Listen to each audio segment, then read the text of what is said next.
E hoje o Atlético estreia na Série B contra o Criciúma. Vamos com as novidades, então, do time rubro-negro.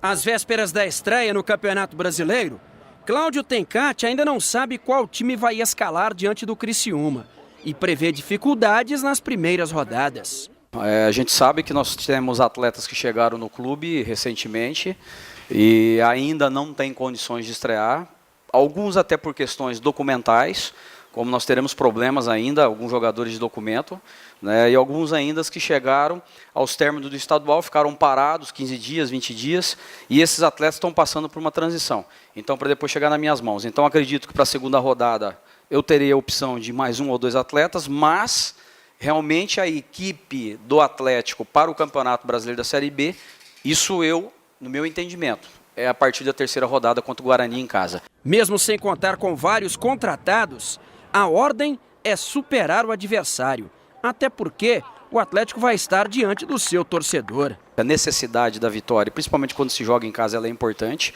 né? E claro, nós sabemos, vencer numa primeira rodada seria e será fantástico, né? Então a gente projetou para isso, os atletas que vão para campo, como nós também estamos focados nisso, e nós acreditamos que é possível, né? Então a gente vai trabalhar para que isso aconteça. Se de repente a gente fala sempre no futebol, a gente trabalha com 3 resultados, a gente sempre trabalha com o primeiro, que é a vitória, focado na vitória. Ele não acontece, na pior das hipóteses, o empate. Não vamos pensar em derrota, né? Então esse é o pensamento, e o campeonato da Série B é muito longo. Então vai ter momentos que a equipe também vai ter essa oscilação. Então a maturidade interna e a maturidade nossa, ela tem que ser importante. O torcedor é a parte, porque o torcedor é óbvio, ele quer ver o clube ganhando bem, ganhando todos os seus jogos, né? Então o torcedor ele sempre quer estar com a identificação da vitória. Nós aqui temos que saber administrar isso. O Atlético não conseguiu chegar às semifinais do campeonato estadual, né, André? Todo mundo sabe disso. Agora o Atlético tem a obrigação de conseguir essa vitória, já que se preparou, teve muitos dias para começar aí a Série B. A gente sabe que o Cláudio Tencati está com os reforços chegando a cada momento, né? Tem isso também. Você vê como obrigação ou não? Eu acredito que sim, Claudiane.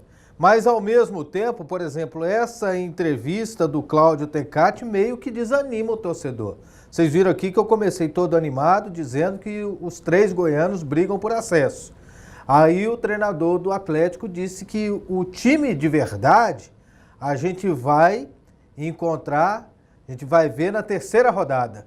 Aí não dá para esperar. Aí descartou as 2 primeiras. Exatamente. Né? Mas eu acredito que o Atlético tem que começar com tudo. Porque Campeonato Brasileiro por pontos corridos, o primeiro, o último jogo, o 10º, o 15º, todas as partidas, elas valem 3 pontos, elas têm o mesmo peso, elas têm o mesmo valor. Então, todo jogo é decisivo, todo jogo é importante. E o Atlético tem sim a obrigação de fazer o resultado em casa. Senão lá na frente vai ficar lamentando alguns pontos perdidos no início do campeonato. Por exemplo, estrear em casa e o Atlético se preparando dessa forma tem que aproveitar a oportunidade, né?